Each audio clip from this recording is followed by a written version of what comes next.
ይስጥልን የተወደዳችሁ የቦልከና ሚዲያ ቤተሰቦቻችን የዕለተ ዓርብ ነሐሴ 8 ቀን 2018 ዓ.ም የሰዓቱን ዜናዎች ይዘን ቀርበናል።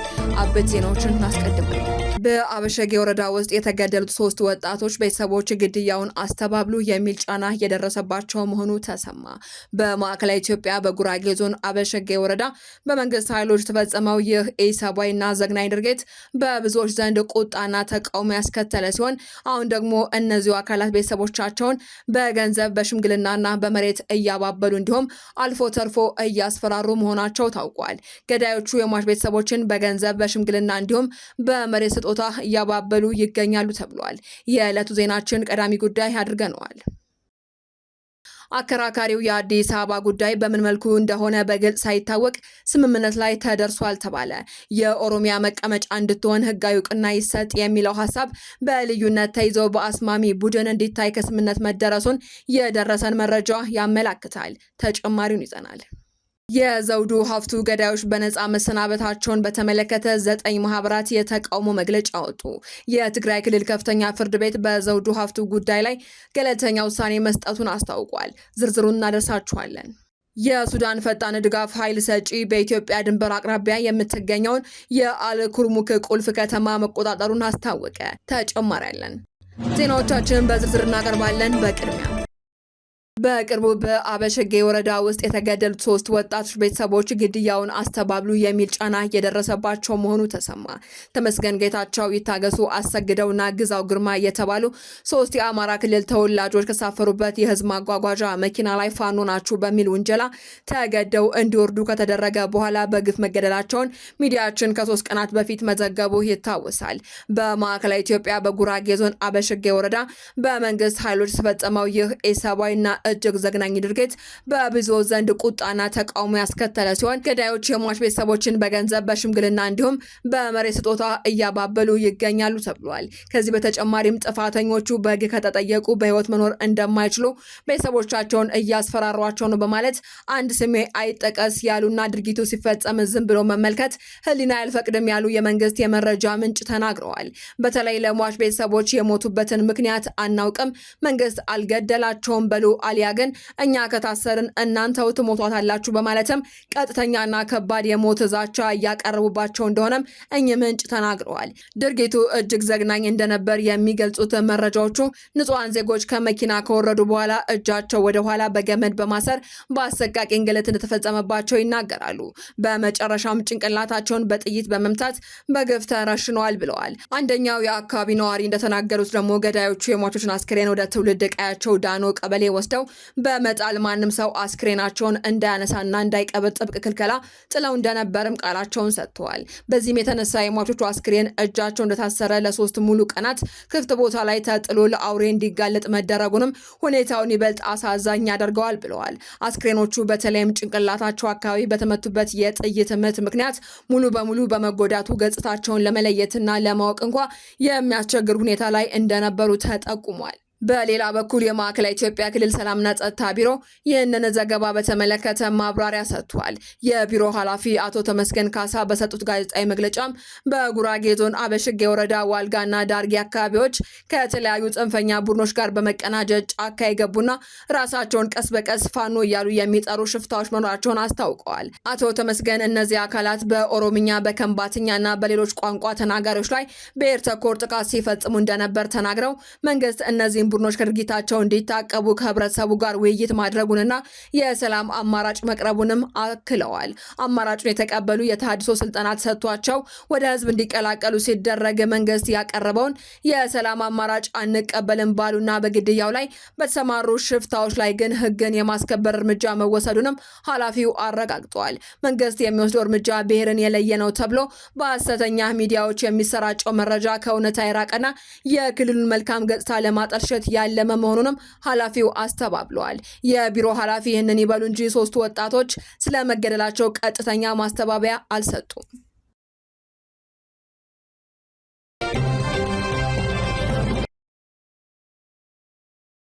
አከራካሪው የአዲስ አበባ ጉዳይ በምን መልኩ እንደሆነ በግልጽ ሳይታወቅ ስምምነት ላይ ተደርሶበታል ተባለ። የኦሮሚያ መቀመጫ እንድትሆን ህጋዊ እውቅና ይሰጥ የሚለው ሀሳብ በልዩነት ተይዞ በአስማሚ ቡድን እንዲታይ ከስምምነት መደረሱን የደረሰን መረጃ ያመላክታል። የሀገራዊ ምክክር ኮሚሽን በ500 ሰዎች የተደራጁትን 8 የስራ ቡድኖች አብዛኞቹ ተግባብተው ቃለ ጉባኤ ፈርመው እያጠናቀቁ መሆናቸውን አስታውቋል። ከምክክሩ ጉዳዮች አንዱ የሆነው የአዲስ አበባ ጉዳይ ሲሆን በተለይ በ250 ሰዎች በተደራጁ ስልታዊ ቡድኖች ከተማዋ የኦሮሚያ መቀመጫ እንድትሆንና ህገ መንግስቱ እውቅና ይስጥ የሚል አዲስ ሀሳብ በኦሮሚያ ተመካካሪዎች ቀርቦ ሌሎች ክልሎች ደግሞ የፌዴራል መቀመጫ ናት፣ የአንድ ክልል ብቻ መቀመጫ አትሆንም በማለታቸውም ሲያከራክር ቆይቷል። በ250 ሰዎች የተደራጁ ስልታዊ ቡድኖችም የተመረጡ 30 ሀሳብ አጠናካሪዎች በጉዳዩ ላይ ስምምነት ባለመድረሳቸው 500 ሰዎችን ለያዙ የስራ ቡድን ሳይቀርብ 500 ጉባኤተኛም ተበትነው ጉዳዩ ተሻግሮ እንደነበረም ተመካካሪዎች ተናግረዋል። አንድ የዚህ ጉዳይ ተመካካሪ ሪፖርቱን መነበቡንና በቃለ ጉባኤው የተካተተውና በስፋት የተነሳው የአዲስ አበባ የህጋዊነት ጉዳይ መሆኑን ተናግረዋል። በዋናነትም ለሶስት አካላት ተጠሪ መሆን አለባት የሚለው ሀሳብ መነሳቱን፣ ለፌዴራል ተጠሪ መሆን አለባት፣ በኦሮሚያ አካል ሆና ለኦሮሚያ ተጠሪ መሆን አለባት፣ ተጠሪነቷ ለፌዴራል ሆኖ ራሷን በራሷ ታስተዳደር የሚሉ ሀሳቦች መሆናቸውንም ገልጸዋል። አዲስ አበባ የኦሮሚያ ክልል መንግስት መቀመጫ እንድትሆን በህገ መንግስቱ መቀመጥ አለበት የሚለው ለ500 ጉባኤተኞች በተነበበው ሪፖርት ብዙም ጎልቶ አልወጣም፣ ግን እውቅና ይሰጠው የሚለው ነው ሰፍቶ የወጣው ሲሉም ገልጸዋል። በብዙ ተመካካሪዎች የተባለው አዲስ አበባ የሁሉም ሀብት ፈሶባት የተገነባች የሁሉም መቀመጫ ናት፣ በቀጣይም ሁሉም ከተማዬ ናት ብሎ እንዲመጣ ነው መሆን ያለበት። ስለዚህም ክልሎች ዋና መቀመጫችን ነው ብለው በራሳቸው ምክር ቤት ሊያሳውጁ ይችላሉ የሚል ምክር ሀሳቡም እንዳለም ገልጸዋል። በአንድ በኩል አዲስ አበባ የኦሮሚያ ክልል መቀመጫ እንድትሆን በህገ መንግስቱ እውቅና ይሰጥ የሚል ምክረ ሀሳብ ሲቀርብ፣ በሌላ በኩል ይህ በህገ መንግስቱ ላይ አይሰፍርም፣ የሚሰፍር ከሆነ ግን የብሔረሰቦች ዋና መቀመጫ ናት ተብሎ አብሮ ይጻፍ የሚል ሀሳቦችም አከራክረዋል ተብሏል። ኮሚሽኑ 500 የስራ ቡድን ተመካካሪዎች በ8ቱ አጀንዳዎች አብዛኞቹ ስምምነት መደረሳቸውንና ቃለ ጉባኤ መፈረመው እያጠናቀቁ መሆኑን ከመግለጽ ውጭ በአዲስ አበባ ጉዳይ በምን ስምምነት ላይ የተደረሰ ያስታወቀው ነገር የለም። ተመካካሪዎቹ ጉዳዩ ከስምምነት ተደርሶ ትላንት ቃለ ጉባኤ ላይ መፈረማቸው አነጋጋሪ ነበር ተብሏል። አንድ ተመካካሪ አዲስ አበባ ከተማ የፌዴራል ተጠሪ ሆና እንድትቀጥልና ከተማዋ የኦሮሚያ መቀመጫ እንድትሆን ህጋዊ እውቅና ይሰጥ የሚል ሀሳብ በልዩነት ተይዞ በአስማሚ ቡድን እንዲታይ ከስምምነት መደረሱን ገልጸዋል። ድሬዳዋና አዲስ አበባ በፌዴራል ተጠሪነት እንዲቀጥሉ መባሉንም አብራርተዋል። በከተማዋ ጉዳይ ምክክሩ ከዚህ በላይ መቀጠል አልተቻለም፣ ወደ ጠብ ሊገባ ሆነ፣ በዚህም ቆመ ሲሉ ገልጸዋል። በተያዘ ኦሮሚያ ክልል ከአዲስ አበባ ልዩ ጥቅም እንዲኖር በሚል ቀርቦ የነበረው ሀሳብ ልዩ ጥቅም የሚለው ቀርቶ የጋራ ጥቅም እንዲሆንና የጋራ ጥቅሙ በተፈጥሮ ሀብት አጠቃቀም እንዲሆን መባሉም ተመላክቷል። ይህ ሁሉ በ500 ሰዎች በተደራጁ የስራ ቡድን ታይቶ ስምምነት የተደረሰበት እንጂ ውሳኔ ላይ ደረሰ ማለት እንዳልሆነ ጉዳዩ በኮሚቴዎችና በ4000 የምክክሩ ተሳታፊዎች በይፋ እስከሚነገር ድረስ የሚስተካከሉ ነገሮች ሊኖሩ እንደሚችሉ ተሰምሮበታል። የዘውዱ ገዳዮች በነጻ መሰናበታቸውን በተመለከተ 9 ማህበራት የተቃውሞ መግለጫ ወጡ። የትግራይ ክልል ከፍተኛ ፍርድ ቤት በዘውዱ ሀፍቱ ጉዳይ ገለልተኛ ውሳኔ መስጠቱን አስታውቋል። የ32 ዓመቷ ዘውዱ ሀፍቱን በመግደል የዕድሜ ልክ እስራት የተፈረደባቸው ያሬድ ገብረስላሴ በላይና አንገሶም ኃይለማርያም በነጻ መለቀቃቸውን ተከትሎ 9 የሴቶች መብትና የፍትህ ጉዳይ ላይ የሚሰሩ ሲቪል ማህበራት ተቃውሞ አሰምተዋል። ዘውዱ ነሐሴ 2015 ዓ.ም በመቀለ ከተማ ከጓደኛዋ ሰማል ገብረ እግዚአብሔር ጋር በመንገድ ላይ ሳለች አንድ ተሽከርካሪ አጠገባቸው ይደርሳል። ዘውዱ ተሽከርካሪ ውስጥ ካሉ ሰዎች ጾታዊ ጥቃት ይፈጸምባታል። ይህንን ድርጊት ለመቃወም ብትሞክርም ሊለቋት ፈቃደኛ አልሆኑም። በኋላም በያዙት ተሽከርካሪ ገጭተው ገለዋታል። በዚህ ጉዳይም ያሬድ ገብረስላሴ በላይና አንገሶም ኃይለማርያም ዘውዱ ሀፍቱ ላይ ግድያ ፈጽመዋል በሚል ሐምሌ 11 ቀን 2017 ዓ.ም የመቀለ ማዕከላዊ ፍርድ ቤት የዕድሜ ልክ እስራት ፈርዶባቸው ነበር። የትግራይ ጠቅላይ ፍርድ ቤትም ጉዳዩ በይግባኝ መርምሮ የመጀመሪያውን የጥፋተኝነት ውሳኔ ማጽናቱ ተገልጿል።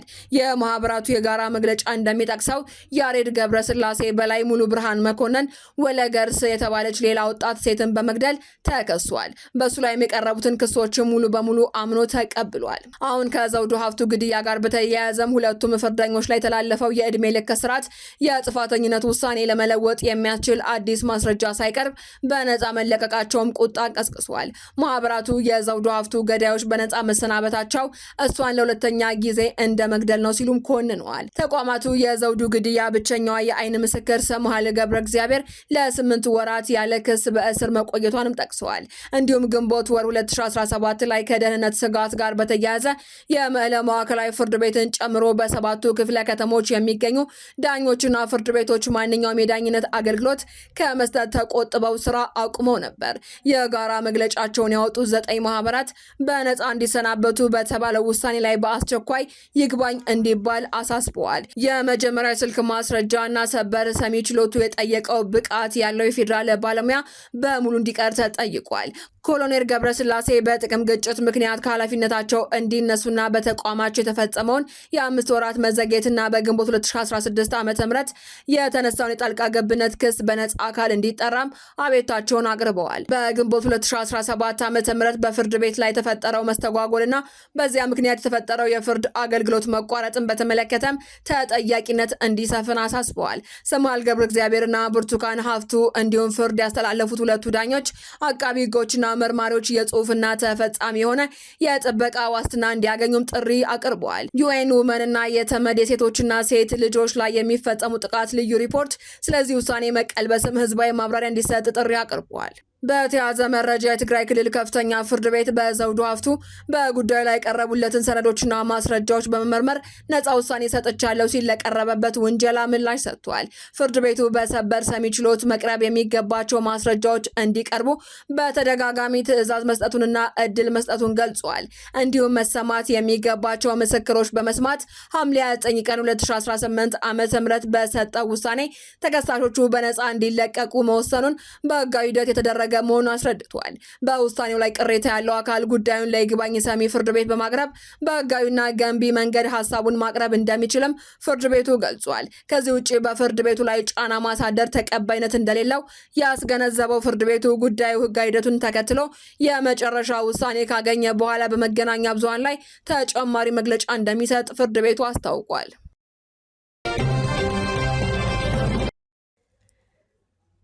የሱዳን ፈጣን ድጋፍ ኃይል በኢትዮጵያ ድንበር አቅራቢያ የምትገኘውን የአልኩርሙክ ቁልፍ ከተማ መቆጣጠሩን አስታወቀ። የሱዳን ፈጣን ድጋፍ ኃይል አርኤስኤፍ እና አጋር ታጣቂዎች ከኢትዮጵያ ጋር በሚዋሰነው ብሉ ናይል ግዛት ውስጥ የምትገኘውና ስትራቴጂካዊቷን ጠቀሜታ ያላት አልኩርሙክ ከተማን መቆጣጠሩን አስታውቋል። የወታደራዊና የመንግስት ምንጮችን ሐሙስ ዕለት ለአልጀዚራ እንደገለጹት የሱዳን መከላከያ ሰራዊት አባላት ለቀው በመውጣት በኩርሙክ ውጭ መሰማታቸውን ተከትሎ የአርኤስኤፍ ታጣቂዎችና የሱዳን ህዝቦች ነጻነት ንቅናቄ ሰሜን አባላት ወደ ከተማዋ ገብተዋል። ታጣቂ ቡድኑ በበኩሉ በሰራዊቱ ላይ ከፍተኛ ጉዳት ማድረሱንና በርካታ መሳሪያዎችና ጥይቶች መማረኩን ገልጿል። ፈጣን ድጋፍ ኃይል አርኤስኤፍ ባወጣው መግለጫ የሱዳን ሰራዊት አባላት ከከተማዋ እንዲወጡ ከተደረገ በኋላ የአርኤስኤፍ ተዋጊዎች አልኩርሙክን ሙሉ በሙሉ መቆጣጠራቸውን አስታውቋል። ዘናሽናል እንደዘገበው ቡድኑ ማክሰኞ ዕለት ገይሳነ ከተማን መቆጣጠሩን ተከትሎ አልኩርሙክ ከተማ መያዙን በብሉ ናይል ግዛት ውስጥ በሳምንት ውስጥ በቁጥጥር ስር ያስገባ ሁለተኛው ቦታ ሆኗል። በአልኩርሙክ የሚገኙ የአካባቢ ባለስልጣናት ከተማዋ ለ3 ቀናት ያህል በድሮንና በከባድ መሳሪያዎች የታገዘ ጥቃት ሲፈጸምባት መቆየቱን ተናግረዋል። የአካባቢው አስተዳደር ጥቃቶቹ ከአጎራባች አካባቢዎች የተሰነዘሩ መሆናቸውን የገለጹ ቢሆንም የሀገሪቱ ሰራዊት ከተማዋን ነዋሪዎቿንና የመንግስት ተቋማትን መጠበቁንም ቀጥሏል ብሏል። የአልኩርሙክ ስትራቴጂካዊ መገኛ አዲሱ ውጊያ ለኢትዮጵያ ልዩ ትርጉም እንዲኖረው አድርጎታል። ከተማዋ የሱዳንን ብሉ ናይል ክልል ከኢትዮጵያ ጋር የሚያገናኝ ዋና የድንበር ተሻጋሪ መስመር ላይ የምትገኝ ሲሆን ለደቡብ ሱዳንም ቅርብ ነች ተብሏል። የሱዳን መንግስት አርኤስኤፍ ከኢትዮጵያ ግዛት ውስጥ ጥቃቶችን ይሰነዝራል ሲል በተደጋጋሚ ሲከስም ቆይቷል። በግንቦት ወር ሱዳን፣ ኢትዮጵያና የተባበሩት አረብ ኤምሬትስ ከኢትዮጵያ ግዛት ውስጥ በተነሱ ድሮኖች ካርቱምና አውሮፕላን ማረፊያዎቿን ጨምሮ በተለያዩ አካባቢዎች ላይ ጥቃቶች እንዲፈጸሙ አመቻችተዋል ስትል ከሳ ነበር። ኢትዮጵያ የአርኤስኤፍ ወይንም የኤምሬት ኃይሎች የሚጠቀሙበት ካምፕ አለ የሚለውን ክስ ውድቅ ያደረገች ሲሆን የተባበሩት አረብ ኤምሬትስ በበኩሉ ያለ ታጣቂ ቡድኑ መሳሪያ ታስታጥቃለች የሚለውን ክስ አስተባብላለች። እንደ ዘናሽናል ዘገባ በአርኤስኤፍ ቁጥጥር ስር የገባችው አልኩርሙክ ከብሉ ናይል ግዛት ዋና ከተማ ዳማዚን በ140 ኪሎ ሜትር እንዲሁም ለሱዳን ዋና የኤሌክትሪክ ኃይል ምንጭ ከሆነችው የሮሴልስ ግድብ በ160 ኪሎ ሜትር ርቀት ላይ ትገኛለች። በዚህ ግጭት ወቅትም ከተማዋ በተደጋጋሚ በሁለቱ አካላት ቁጥጥር ስር ገብታለች። አርኤስኤፍ ባለፈው መጋቢት ወር አልኩርሙክን ተቆጣጥሮ የነበረ ቢሆንም የሱዳን ጦር ባለፈው ወር መልሶ በቁጥጥር ስር አስገብቷት ነበር። አሁንም በአርኤስኤፍ ቡድን ስር መግባቷ የተሰማው ሁለቱ ወገኖች በሱዳን የተለያዩ አካባቢዎች ባሉ ስትራቴጂካዊ ቦታዎች ላይ የሚያደርጉትን ፍልሚያ በቀጠሉበት ወቅት ነው።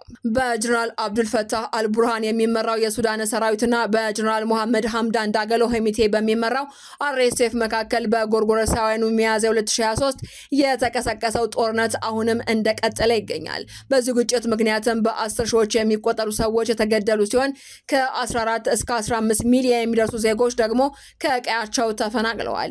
የተባበሩት መንግስታት ድርጅት በሱዳን ያለው ሰብአዊ ሁኔታ በዓለም ላይ ከታዩ እጅግ የከፉ አደጋዎች አንዱ ነው በማለትም ኮንኖታል። አድማጮቻችን፣ የሰዓቱ ዜናዎቻችን ተጠናቀዋል። ስለተከታተላችሁ እናመሰግናለን። ሰላም።